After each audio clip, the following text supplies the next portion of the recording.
Selamat bertemu kembali dalam pelajaran daring kita. Di sini saya akan membawakan mata pelajaran teknologi dasar otomotif, yang dimana yang menjadi materi kita adalah keselamatan dan kesehatan kerja atau disingkat dengan K3. Anak-anak sekalian, di dalam pekerjaan itu kita harus mengerti keselamatan dan kesehatan kerja di dunia kerja. Ya, yang menjadi kompetensi dasar kita untuk pengetahuan memahami prinsip-prinsip keselamatan dan kesehatan kerja, sedangkan untuk keterampilan mengidentifikasi potensi dan risiko kecelakaan kerja di tempat kerja. Setelah anak-anak kami nanti mempelajari video ini, diharapkan anak-anak akan mampu mencapai kompetensi dasar tersebut. Ya, apa kaitan kesehatan dan keselamatan kerja? Apa yang terjadi apabila kita meremehkan atau tidak memperhatikan kesehatan dan keselamatan kerja? Yang terjadi adalah akan terjadinya kecelakaan pada pekerja dan akan merugikan secara kesehatan dan bisa menyebabkan kematian. Mungkin pertanyaan selanjutnya, mengapa keselamatan dan kesehatan kerja itu sangat penting? Berdasarkan survei, jumlah kecelakaan di tempat kerja yang sangat mengejutkan. Jutaan kecelakaan terjadi di tempat kerja dan mengakibatkan ribuan orang sakit dan mengakibatkan habis miliaran rupiah dan nyawa jadi taruhannya. Kalau dilihat dari pengertian umum dari K3 itu adalah suatu usaha untuk menciptakan keadaan lingkungan yang aman, bebas dari kecelakaan, dan memiliki dasar hukum yang terdapat pada Undang-Undang Keselamatan Kerja tahun 1970 dan 1963. Yang menjadi pengertian dari kecelakaan kerja itu adalah kecelakaan yang terjadi dalam hubungan kerja, baik pada saat jam kerja maupun di tempat kerja.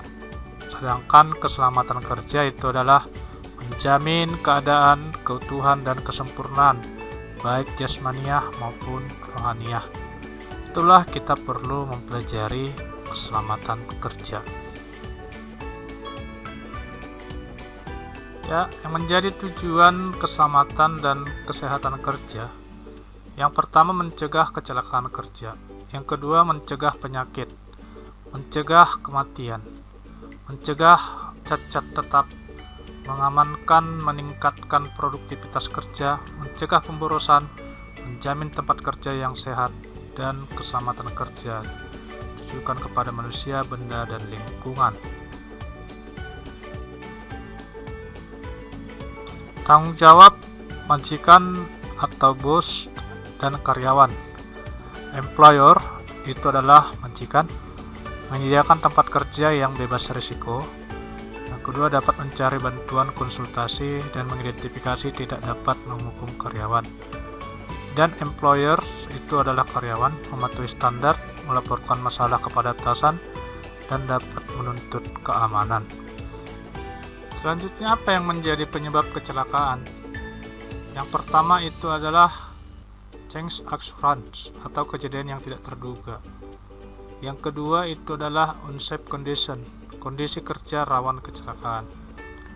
Yang ketiga adalah unsafe acts, perilaku karyawan yang dapat menimbulkan kecelakaan. Dan yang ketiga adalah faktor manusia, penglihatan, usia, persepsi, dan keterampilan motorik. Ya, bagaimana cara kita mengurangi tingkat kecelakaan kerja? Yang pertama itu adalah memperbaiki kondisi kerja. Yang kedua, mengurangi perilaku berbahaya. Perilaku di sini adalah perilaku karyawan atau seorang pekerja yang sedang bekerja. Dan standar keselamatan juga harus diperhatikan di tempat kerja tersebut untuk menghindari kecelakaan kerja. Ya, apa yang menjadi sebab seorang melakukan tindakan tidak aman? Kemungkinan yang pertama, yang bersangkutan tidak mengetahui cara pekerjaannya, cara mempergunakan peralatannya, dan lain-lain. Yang kedua, itu belum mampu atau kurang terampil dalam menggunakan peralatan yang digunakan. Yang ketiga, itu adalah kemauannya tidak ada, di dalam ingin tahunya tidak ada. Oke, selanjutnya itu kondisi yang seperti apa tempat kerja yang menjadi rawan terjadi kecelakaan. Yang pertama, peralatan keselamatan kurang. Yang kedua, peralatannya sudah rusak. Yang ketiga, prosedurnya berbahaya. Yang keempat, penyimpanan tidak aman. Yang kelima, pencahayaannya kurang. Dan yang selanjutnya itu ventilasi tidak memadai. Peranan pekerja di dalam dunia kerja. Yang pertama, dia harus aktif mematuhi atau melihat standar keselamatan kerja.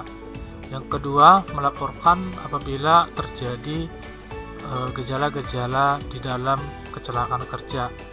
Yang selanjutnya, mematuhi peraturan keselamatan kerja, berikan saran atau nasihat, dan selanjutnya mampu menggunakan alat keselamatan kerja. Ini adalah tabel yang menggambarkan persentase kecelakaan yang terjadi pada tempat kerja. Jadi adapun yang menjadi penyebabnya itu ada 10 penyebab kita kategorikan, dan persentasenya bisa diperhatikan berdasarkan penyebab yang terjadi pada kecelakaan tersebut. Apa yang kita lakukan agar terhindar dari kecelakaan kerja? Yang pertama itu adalah kita harus memakai alat pelindung diri. Ya, sering dikatakan APD. Ya, yang memiliki fungsi untuk melindungi mata, muka, kepala, telinga, kaki, tangan, dan lengan seluruh tubuh agar menghindari yang namanya risiko kecelakaan kerja. Selanjutnya, perlu diketahui hal-hal penting untuk pelindung kepala, yaitu kapan dipergunakan, pada saat seperti apa, dan jenis-jenis helm yang dipergunakan itu sesuai dengan kelasnya masing-masing.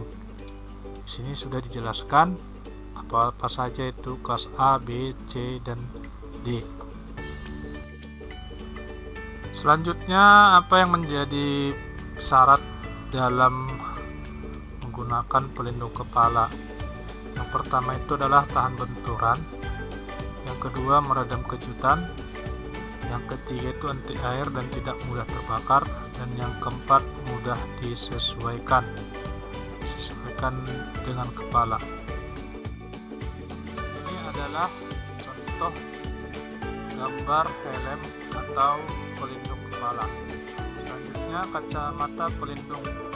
Kacamata pelindung dimaksud untuk melindungi mata pemakai fragmen objek besar dan partikel unsur. Di situ ini adalah contoh-contoh kacamata pelindung yang dipergunakan untuk bekerja, baik itu gelas dan lain-lain. Ya, selanjutnya itu adalah pelindung wajah atau face kita. Ini biasa dipergunakan pada pengelasan. Di sini ini adalah contoh kombinasi pelindung kepala dan pelindung wajah atau pelindung mata. Selanjutnya ini adalah pelindung tangan, yaitu sarung tangan yang melindungi kita dari terpotong oleh pisau, luka terbakar, dan tergores. Dan adapun menjadi persyaratannya itu adalah sudah tertulis di situ, silahkan dibaca dan dipelajari. Ya, ini adalah pelindung kebisingan. Ya, ini seperti headset. Ini untuk melindungi telinga kita dari kebisingan, baik itu penggerindan dan lain-lain. Ya, selanjutnya ini adalah tabel tingkat kebisingan. Ini bisa dilihat dari durasi dan level pada frekuensinya. Ya, kita lanjutkan. Ini adalah pelindung kaki. Adapun yang menjadi persyaratannya yaitu melindungi kaki dari luka kejatuhan benda berat, terkena beram, benda panas, bahan-bahan kimia yang berbahaya. Selanjutnya ini adalah pelindung tubuh untuk melindungi pekerja nyaman, tidak mengakibatkan bahaya lain, punya derajat resistensi cukup untuk panas, dasi, cincin, dan jam tangan kalau bisa dihindari. Selanjutnya respirator. Ini adalah alat untuk menutupi hidung dan mulut, atau ada juga untuk mencakup wajah dan kepala. Jenis respirator yaitu respirator debu dan respirator dalam. Apa itu bahaya? Bahaya sesuatu atau kondisi yang menyebabkan kematian, cedera, atau kerugian orang lain, dan yang menjadi dampak buruk dari bahaya yang ada terhadap lingkungan, kesehatan, dan peralatan yang ada di tempat kerja. Ini adalah simbol-simbol bahaya yang harus diketahui oleh anak-anak kami sekalian. Di situ ada keterangannya, silahkan diperhatikan. Selanjutnya, apa yang menjadi sumber-sumber bahaya, yaitu yang pertama mesin dan peralatan, lingkungan kerja, bahan, proses pekerjaan, dan perilaku.